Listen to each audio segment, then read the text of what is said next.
Hi everyone, this is Veronica. देखिए, आप यहाँ पे पढ़ रहे हैं कलियांवाला नरसंहार। 160 साल पुराने ह्यूमन स्केलेटन्स हमको पंजाब से मिले। अब आप सबने जलियांवाला बाग नरसंहार के बारे में तो सबने सुना होगा, लेकिन कलियांवाला नरसंहार के बारे में शायद ही आपको पता हो। तो इसमें क्या हुआ था, इसके बारे में हम जानेंगे।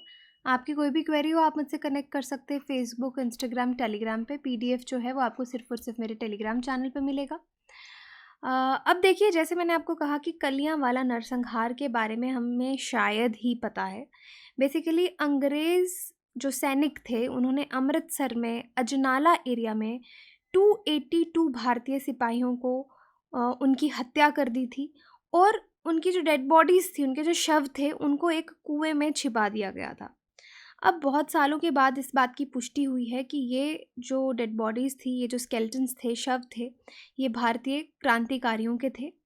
अजनाला में अंग्रेज़ों ने क्रूरता की जो हदें थी वो बिल्कुल पार कर दी थी। तो ये पूरा हम डिसाइफ़र करेंगे आज कि उस टाइम क्या हुआ था, कैसे हुआ था, किस तरीके से जो सोल्जर्स थे उनको मार के उनकी बॉडीज़ ब्रिटिशर्स ने एक कुएं में फेंक दी थी। और ये जलियांवाला से भी बहुत पहले की बात है। जलियांवाला बाग मैसेकर से भी अगर आप देखेंगे, ये उससे पहले की बात है। 282 स्केलेटन्स जो हैं वो मिले हमको। और ये माना जाता है कि ये जो स्केलेटन्स इस कुएं से मिले हैं, ये नेटिव बंगाल इन्फेंट्री के सोल्जर्स के स्केलेटन्स हैं। अब ये स्टडी जो है वो पब्लिश हुई है जर्नल फ्रंटियर्स इन जेनेटिक्स में, क्योंकि फाइनली आपको ये चीज़ें क्लियर डीएनए एनालिसिस के बाद ही होती हैं, जहाँ पे उनको आइडेंटिफाई किया गया है कि जो भी स्केलेटन पीछे मिले हैं, इंडिविजुअल रिमेन्स मिले हैं, वो 26th native Bengal infantry regiment of British Indian army के हैं। तो एक ये नया सबूत है। जो जितने भी हाइपोथेसिस थे पहले, सिपाही म्यूटनी के बारे में आप पंजाब डिस्ट्रिक्ट में आपने सुना होगा। सिपाही म्यूटनी क्यों हुई थी? कि जब सोल्जर्स ने ही रिवॉल्ट कर दिया था ब्रिटिशर्स के ख़िलाफ़ कि आप हमको बीफ या पिग से बने हुए कार्ट्रिजेस यूज़ करने के लिए क्यों कहते हैं, हम इनको यूज़ नहीं करेंगे, राइट। तो यहाँ पे एक और एविडेंस आपको इसको मिलता है। इस तरह से ये वेल है जहाँ से ये स्केलेटन्स मिले हैं। आर्कियोलॉजिस्ट ने कहा है ये जो साइट है, ये आज तक की लार्जेस्ट साइट है जहाँ से इतने ज़्यादा स्केलेटल रिमेन्स जो हैं वो मिले हैं, जो किसी एक सिंगल इवेंट को दिखाते हैं 1857 के इंडियन रिपेलियन को लेके। और आज जो हमारा प्रेजेंट डे एक रिलीजियस स्ट्रक्चर है पंजाब टाउन में, यहाँ पे एक कुआं है, वेल है, डंपिंग साइट आप बोल सकते हैं अजनाला में। अजनाला जो एरिया है, यहाँ पे ये सारे स्केलेटन्स मिले हैं। तो इसी के बारे में आज हम पूरी ये बात करेंगे। अब ये किताब बेसिकली किसने लिखी है? ये बुक जो है, एक सर्विंग डिप्यूटी कमिश्नर थे अमृतसर के 1857 में। उन्होंने एक बुक लिखी जहाँ पे उन्होंने बताया कि ब्रिटिश ऑफिसर्स किस तरह से फोर्स कर रहे थे बीफ और पोर्क ग्रीस्ड कार्ट्रिजेस को यूज़ करने के लिए, कि इंडियन सोल्जर्स को बोल रहे थे आप उसको यूज़ करो, जो कि मियाँ मीर कैंटोनमेंट में जो सोल्जर्स थे, यानी प्रेजेंट डे लाहौर जो पाकिस्तान में ये एरिया आता है। उस टाइम सिपाही म्यूटनी हुई। जो सोल्जर्स थे उन्होंने रिवॉल्ट किया, उन्होंने अपने कुछ ब्रिटिश ऑफिसर्स को मार दिया, और कुछ 100 सोल्जर्स जो हैं वो इंडिया की तरफ वाला जो पंजाब है यहाँ पे भाग के आ गए। बट इवेंचुअली उनको पकड़ा गया, उनको जेल में रखा गया और बाद में उनको मार दिया गया। मार दिया गया कहाँ पे? अजनाला में। 282 टोटल सोल्जर्स थे। तो ये चीज़ उस बुक में मेंशन थी। तो ये मास किलिंग है, 282 सोल्जर्स को ब्रिटिशर्स ने मारा है, मास किलिंग है। बहुत ही सेंसिटिव इशू था उस टाइम पे भी, सोशियो पॉलिटिकल टेंशन्स चल रही थी और वो और भी ज़्यादा ट्रिगर हो जाती। तो अब जितने भी कंसर्न ब्रिटिश ऑफिसर्स ने इन सोल्जर्स को मारा था, उन्होंने क्या किया कि लोगों को इनकी बॉडीज़ के बारे में ना पता चले, उनको एक कुएं में जाके अजनाला में उन्होंने फेंक दिया। तो इसको कलियांवाला मैसेकर। तो आप कह सकते हैं फिर क्या हुआ, अब एक रिवेंज था जो इंडियंस को लेना था। एंगर उनका बहुत ज़्यादा ब्रिटिशर्स के ख़िलाफ़ हो गया था उत्तर प्रदेश के बनारस और कानपुर ज़िले में। तो ये बदला लेना चाहते थे। अब ये जो बुक है क्राइसिस ऑफ पंजाब, यहाँ पे ऐसा बताया जाता है कि अगर ये इंसिडेंट्स ना हुए होते तो आपका कलियांवाला मैसेकर जो है वो भी ना हुआ होता। ठीक है, अब कलियांवाला मैसेकर की पूरी स्टोरी क्या है कि ये हुआ क्यों आखिरकार? क्योंकि ऑलरेडी देखिए, अभी तक जो मैंने आपको स्टोरी बताई उसको आप वहाँ पे भूल जाइए। यहाँ से हम फिर से शुरू करते हैं कि कैसे हुआ ये मैसेकर। तो इस बुक में लिखा गया कि लोगों में, इंडियंस में बहुत ज़्यादा गुस्सा जो है वो भर चुका था उत्तर प्रदेश, बनारस और कानपुर ज़िले में।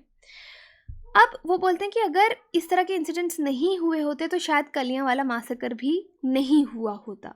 तो ऐसा उस बुक में लिखा गया है। अब बुक में क्या लिखा जाता है कि इन अगस्त 1857 जो गवर्नर जनरल हैं वारन हास्टिंग्स, वो अपने कमांडर जेम्स जॉर्ज स्मिथ के साथ उन्होंने रेड किया चेत सिंह फोर्ट घाट वाराणसी में।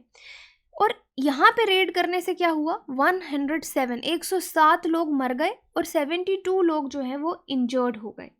लेकिन अब वारन हास्टिंग्स बहुत डर गए थे, वो इस पूरी लड़ाई से बहुत डर गए थे और वो भाग गए, शेल्टर ले लिया उन्होंने इन फोर्ट ऑफ चुनर। अब ये जो न्यूज़ थी 107 लोगों को मारने की, ये पूरे देश में आग की तरह फैल गई। नाना साहेब जो थे वो 1857 की रिवॉल्ट को कानपुर में लीड कर रहे थे और वहाँ पे उनके कब्जे में बहुत सारी इंग्लिश वुमेन और चिल्ड्रन भी उनकी कैप्टिविटी में थे, जिनको उन्होंने सोचा था कि फाइनली वो उनको छोड़ देंगे, रिलीज़ कर देंगे। लेकिन जब उनको पता चला कि इंडियन सोल्जर्स जब इन लोगों को वहाँ से सेफली गैंजेस के थ्रू लेके जा रहे थे, तो ये जो मैसेकर की न्यूज़ है इन बनारस, ये उन तक पहुँच गई कि हमारे 107 लोग इन्होंने मार दिए हैं। ठीक है, तो उसका रिवेंज लेने के लिए आप कह सकते हैं उस टाइम जो भी इंडियन महिलाएं थी, बच्चे थे, उनको भी बनारस में नहीं छोड़ा गया। ये सुन के इंडियन लोग जो हैं उनको बहुत ज़्यादा गुस्सा आया और उन्होंने जो भी उनके होस्टेज थे, जो ब्रिटिश महिलाएं बच्चे उनके पास थे, उनको गुस्से में आके मार दिया गया। और एक कुआं था, एक वेल था सती चौरा घाट कानपुर में, ऐसा इस किताब में लिखा है, वहाँ पे उनकी बॉडीज़ को फेंक दिया गया। तो यहाँ पे ये चीज़ लिखी है। तो उस दिन के बाद जब वो बोलते हैं कि जब इंडियंस ने ऐसा किया, a few days after this incident, Britishers ने भी रिवेंज लेने का सोचा और जो उनके 282 सोल्जर्स उन्होंने कब्जे में रखे थे उनको अजनाला में मार दिया। अब आप यहाँ पे एक चीज़ समझ रहे हैं कि ये जो स्टोरी है कलियांवाला मैसेकर की, ये एक ब्रिटिश एंगल से लिखी हुई है कि ब्रिटिशर्स ने रिवेंज लिया क्योंकि इंडियंस ने ब्रिटिश की महिला और उनके बच्चों को मार के कानपुर के एक कुएं में फेंक दिया था, इसलिए ब्रिटिशर्स ने रिवेंज लेने के लिए 282 सोल्जर्स को अजनाला में मारा। तो ऐसा उनकी किताब में लिखा है। अब एक रिसर्चर है पंजाब से, जिन्होंने जब ये बुक पहली बार इंग्लैंड में पढ़ी कि ये लोग क्या लिख रहे हैं, तो उन्होंने एक टीम ऑफ साइंटिस्ट को बोला कि चलो सर्वे करो कि गुरुद्वारा जो है अजनाला में, क्योंकि अजनाला वाले सोल्जर्स के बारे में उनके साथ क्या हुआ ये किसी को नहीं पता था तब तक। तो उन्होंने कहा कि जो गुरुद्वारा है अजनाला विलेज में, वहाँ पे चेक करो कि क्या इस तरह के कुछ स्केल्टन्स या कुछ बॉडीज़ मिलती हैं। फिर बहुत साल तक 1857 की इन मास किलिंग्स के बाद ये जो इंसिडेंट्स हैं, बहुत ज़्यादा टेंशन इनकी तरफ नहीं गई, क्योंकि उसके बाद 1919 में जलियांवाला बाग मैसेकर आपको पता ही है, जनरल डायर ने जो किया उसको बहुत ज़्यादा हीट मिली। और कुछ हिस्टोरियंस ये भी यहाँ पे भी हाइपोथेसिस इस तरह की भी थी कि अजनाला से जो स्केल्टन्स मिले हैं, जो हमारे नए हिस्टोरियंस हैं, उन्होंने कहा कि इंडिया पाकिस्तान पार्टीशन जब 1947 में हुआ, ये स्केल्टन्स उनके हैं, राइट। लेकिन फिर भी जो आर्कियोलॉजिस्ट हैं उनको भी इंटरेस्ट था इस चीज़ को जानने में कि एक्चुअली इंडिया पाकिस्तान से बिलोंग करते हैं कि ये जो स्केल्टन्स मिले हैं। अब एविडेंस क्या है आज इस कंक्लूजन का कि अजनाला से जो स्केल्टन्स मिले हैं, अब जो भी स्टोरी बोलो कि ब्रिटिशर्स ने अत्याचार किया या फिर इंडियंस ने किसको मारा, that is a separate story, but ये पता लगाना ज़रूरी है कि ये स्केल्टन्स किसके हैं, क्या ये इंडो पाकिस्तान पार्टीशन के टाइम के हैं या उससे पहले के हैं। अब एविडेंस क्या है कि यहाँ से टीथ मिले, जॉ के फ्रेगमेंट्स मिले, वर्टिब्रे, स्कल्स, जो भी फैलेंज बोन्स वगैरह सब कुछ, कॉइन्स, ज्वेलरी, मेडल्स, सब कुछ इस वेल साइट से इनको मिला। ऑलमोस्ट 9646 टीथ सैंपल्स मिले। वर्ल्ड के लार्जेस्ट टीथ रिमेन्स हैं जो किसी एक सिंगल आर्कियोलॉजिकल साइट से मिले होंगे, जिनको रिकवर किया गया और फिर उनमें से 4000 को एनालाइज भी किया गया। यहाँ पे पिक्चर में देख सकते हैं टीथ और ये फ्रैगमेंटेड जॉज हैं जो अलग अलग लोगों के वहाँ से मिले। अब ये जो बोन रिमेन्स थे ये तो एबंडेंस में थे, लेकिन रिसर्चर्स ने फिर भी जो स्टडीज़ हैं अपने टीथ सैंपल्स पे की कि 165 ईयर ओल्ड बोन रिमेन्स जो हैं वो इतने अच्छे से प्रिजर्व्ड नहीं थे और प्रॉपर साइंटिफिक स्टडी उन पे नहीं हो सकती थी। इस तरह से बोन आप देख सकते हैं पूरी तरह से डिस्ट्रॉय हो चुके थे, उन पे स्टडी नहीं की जा सकती थी। अब स्केलेटल रिमेन्स के साथ साथ ज्वेलरी, मेडल्स और कॉइन्स भी मिले। अब जो उस टाइम की ज्वेलरी, मेडल्स, कॉइन्स मिले हैं उसमें क्वीन विक्टोरिया के 1799, 1806, 1841, 1853 के एम्बलम्स हैं। तो ये जो नॉन बायोलॉजिकल रिमेन्स हैं ये भी ऑथेंटिकेट करते हैं कि ये रिमेन्स उन सोल्जर्स के हैं जो उस टाइम मारे गए इंडो पाकिस्तान पार्टीशन के नहीं हैं। और जो कॉइन्स वहाँ से रिकवर किए, यहाँ पे भी आप देख सकते हैं कि 1840 ये उस समय के कॉइन्स मिले। फिर फर्दर डीएनए रिसर्च किया गया, एक्सट्रैक्ट किया गया 50 गुड क्वालिटी टीथ सैंपल से जो इनको मिला। माइटोकॉन्ड्रियल डीएनए मिला डिटर्मिन करने के लिए कि इनके जेनेटिक ओरिजिन्स क्या हैं। तो 85 टीथ सैंपल्स को ऑक्सीजन आइसोटोप एनालिसिस किया गया। ऑक्सीजन आइसोटोप एनालिसिस में क्या रिसर्चर्स बोलते हैं कि टूथ का जो हमारा एनेमल होता है, एलिमेंट्स जैसे लेड, जिंक, कार्बन, ये इनकी पर्सन की एज बता सकते हैं, इंक्रीज करते हैं, या कुछ केसेस में ग्रोइंग एज डिक्रीज भी होती है, वो बताते हैं।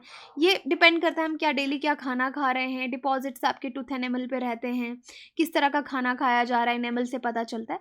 तो यहाँ से पता चला ये जो सोल्जर्स थे ये गैंगटिक प्लेन्स के थे। ये को रिसर्चर्स जो हैं उन्होंने इस चीज़ का अंदाज़ा निकाला। तो डीएनए रिसर्च से पता चला, जो भी मेथड्स यहाँ पे यूज़ किए गए, कि ये उन लोगों के रिमेन्स नहीं हैं जो पंजाब और पाकिस्तान में थे जैसे कि पहले माना जाता था। ये वो लोग हैं जो उत्तर प्रदेश, बिहार और वेस्ट बंगाल से बिलोंग करते हैं। डीएनए सीक्वेंसेस मैच किए उन लोगों से। तो ये जो ट्रेस एलिमेंट्स हैं, डीएनए एनालिसिस से एवरेज एज भी सोल्जर्स की कैलकुलेट की गई, तो पता चलता है 21 to 49 ईयर और एवरेज एज 33 ईयर्स थी। तो ये बोन एनालिसिस हमको ये बताती है कि ये इंडियन सोल्जर्स थे जिनके खिलाफ, जिनको मारा गया, और उनको मारने से पहले उनके साथ उन पे बहुत सारे जुल्म भी ढाए गए थे। 86 अनब्रोकन जो रिकवर्ड स्कल्स हैं, जो इंटैक्ट हैं जो स्कल्स, उनमें इंजरी के मार्क थे कि उनके माथे पे उनको मारा गया है। काफ़ी ट्रॉमा, बुलेट्स, और जो बुलेट्स वहाँ पे मिली हैं जिनकी इंजरी दिखती है, वो पॉइंट ब्लैंक रेंज पे शूट की गई हैं, और वो उस टाइम की बुलेट्स हैं, स्टोन बुलेट्स हैं, जो 19th सेंचुरी में जिन लोगों को कैप्टिव पकड़ा जाता था उनको मारने के लिए यूज़ की जाती थी। ये पेल्विक बोन्स उनकी फ्रैक्चर्ड हैं। ये एक और फीचर है जो बोन सैंपल्स में मिला कि फिजिकल असॉल्ट, यानी उनको बहुत पीटा गया है, बहुत क्रूएलिटीज़ इंडियंस के साथ हुई हैं, और उसके बाद उनको गोली मारी गई है और फिर उनको वेल में फेंक दिया गया। अब ये जो सच्चाई है इंसिडेंट की, अब ब्रिटिश गवर्नमेंट से एक्सपेक्ट किया जा रहा है कि वो इस चीज़ की इंडिया से माफ़ी मांगें, अपोलोजाइज़ करें, क्योंकि जो उन्होंने काम किया है ये बहुत ही हीनियस क्राइम है।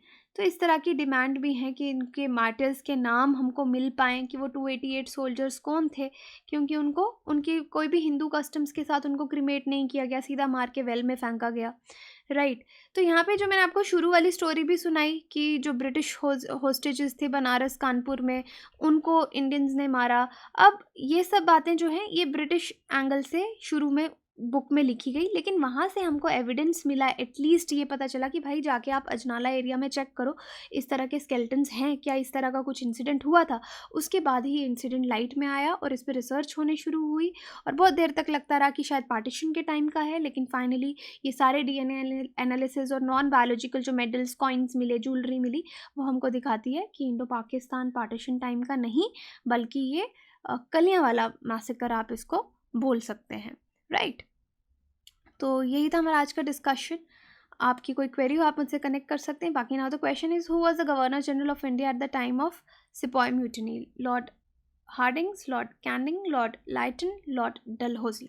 आप मुझे कमेंट सेक्शन में बता सकते हैं, या टेलीग्राम में पोल में पार्टिसिपेट करके आंसर जान सकते हैं। बाकी you can visit website study IQ, आपको हर गवर्नमेंट एग्ज़ाम की तैयारी के लिए कोर्स प्रोवाइड करता है। UPSC के लिए, स्टेट PSC के लिए शानदार कोर्सेज हमारे हैं, हमारे एक्सपर्ट्स के द्वारा बनाए गए, और आपको बहुत अच्छे प्राइस में, डिस्काउंट के साथ ये प्राइजेस मिलेंगे। EMI पे भी अवेलेबल हैं। You can visit the website for more details. Thank you so much.